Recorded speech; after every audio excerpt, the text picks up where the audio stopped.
বলিউড অভিনেতা আমির খান সম্প্রতি তার দীর্ঘদিনের সঙ্গী গৌরী স্প্র্যাটকে বিয়ে করেছেন। ৬১ বছর বয়সে এটি আমিরের তৃতীয় বিয়ে। বিয়ের পর থেকেই আলোচনায় উঠে এসেছে গৌরীর ব্যক্তিগত জীবন ও সম্পদের বিষয়টি। ৪৭ বছর বয়সী গৌরী স্প্র্যাট বেঙ্গালুরুর বাসিন্দা। তিনি পেশায় একজন ফ্যাশন স্টাইলিস্ট ও বিউটি স্যালন উদ্যোক্তা। লন্ডনের ইউনিভার্সিটি অব দ্য আর্টস থেকে ফ্যাশন স্টাইলিং ও ফটোগ্রাফিতে পড়াশোনা শেষে সৌন্দর্য সেবা খাতে ক্যারিয়ার গড়ে তোলেন তিনি। ২০০৭ সালে তিনি ভারতের জনপ্রিয় হেয়ার ও বিউটি স্যালন চেইন বি ব্লান্টের সঙ্গে যুক্ত হন। বর্তমানে মুম্বাইয়ে প্রতিষ্ঠানটির একটি শাখা পরিচালনা করছেন।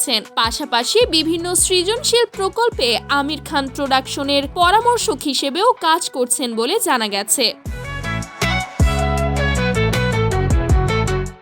ভারতীয় গণমাধ্যমের তথ্য অনুযায়ী ব্যবসায়িক সাফল্যের কারণে গৌরী স্প্র্যাটের আনুমানিক সম্পদের পরিমাণ ২৪ কোটি থেকে ৪০ কোটি রুপি। প্রসঙ্গত, এর আগে আমির খান ১৯৮৬ সালে রীনা দত্ত এবং ২০০৫ সালে কিরণ রাওকে বিয়ে করেছিলেন। দুই সংসারের বিচ্ছেদের পর ২০২৬ সালে গৌরী স্প্র্যাটকে বিয়ে করেন তিনি। ২ বছরের বেশি সময় ধরে সম্পর্কে থাকার পর গত বছর নিজের জন্মদিনে গৌরীকে প্রথমবারের মতো প্রকাশ্যে পরিচয় করিয়ে দিয়েছিলেন Aamir. Sumaiya Snigdha, news desk, daily our Bangladesh.